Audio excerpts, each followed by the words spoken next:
Now, as you've seen, of course, we did our pillar of power, and I was showing you on the cylinder head, the bowl area.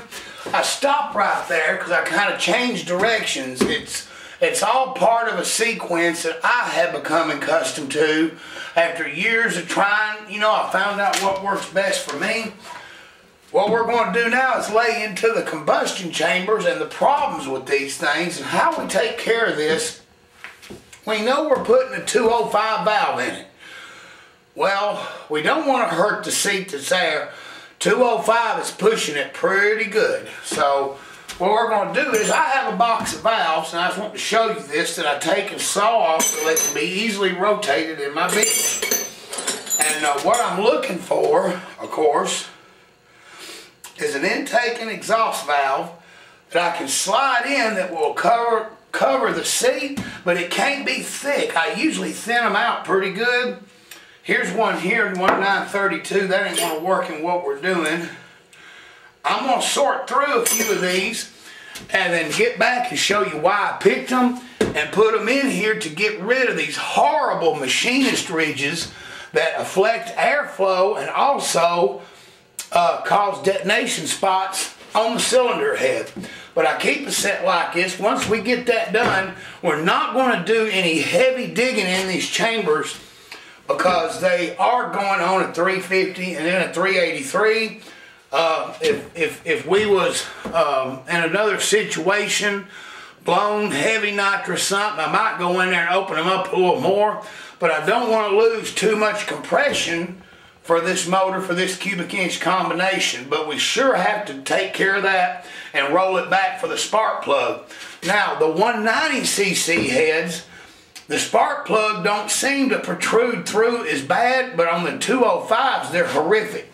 So let me pick out the valve, and then we're going to get into some unshrouding and show you how I lay into that and do that as we get ready to come to a close on these. Get sidetracked off, but my header thing that I done for the Denmark Duo, it came back, and I wanted to show you something here. It's pretty interesting we found when that was going on.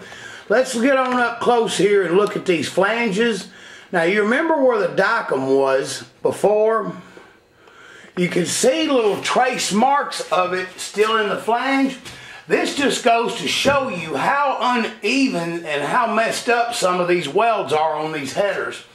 Now, it's a tough compromise, and sometimes it's not easy when you're sitting here looking at the amount of material that you're taking off. Now, what I mean by that is, if you plane these things, and I'm pretty good at it, going back and forth and getting a balance, still, what you have is the weld and buildup is thicker on one than the other.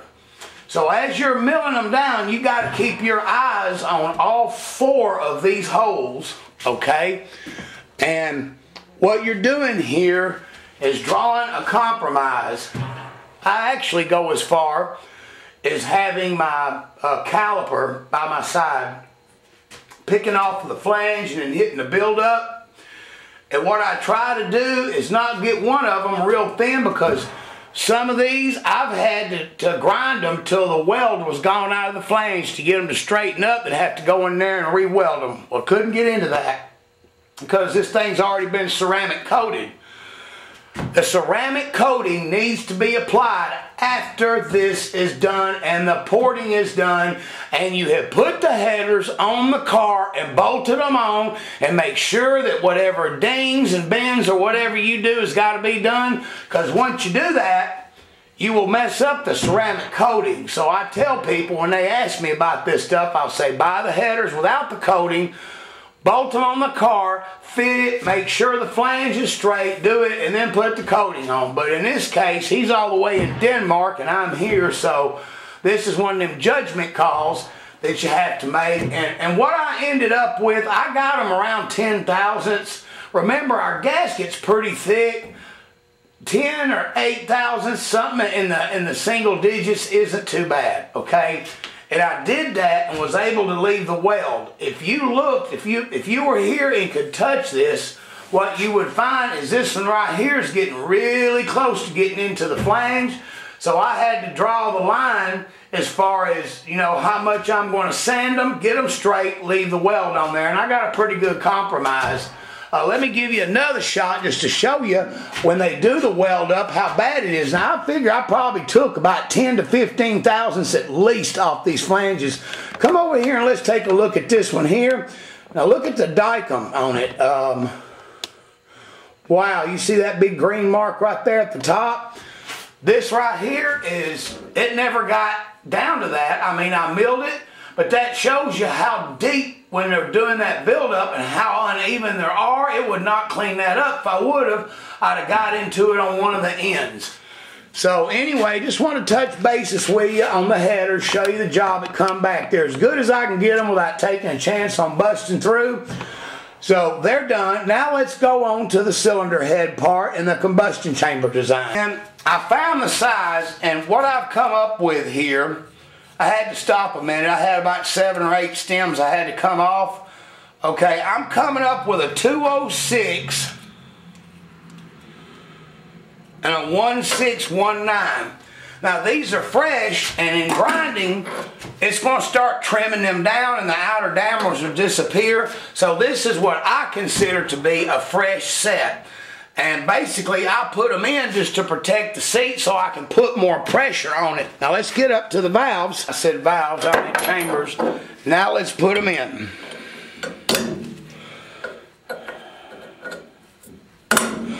Alright.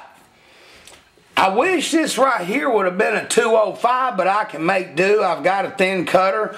But basically, I'm going to go in here with my finger and come at an angle and try to pull that in. Hell, I might even hit it with a ball. I'll decide in a minute. But now, this tells me, look at the giant hump here that's about 100 to 150 thousandths past the seat. Think of it like this. Look at how far that valve's got to lift out before it even hits air. So our goal here is to pull that chamber floor in. I am not going to go in here and do any unshrouding or cutting on this because I don't want to lose CCs with what he's got, because he will be going, I believe, to an inverted shaped dome deal on the 383 motor.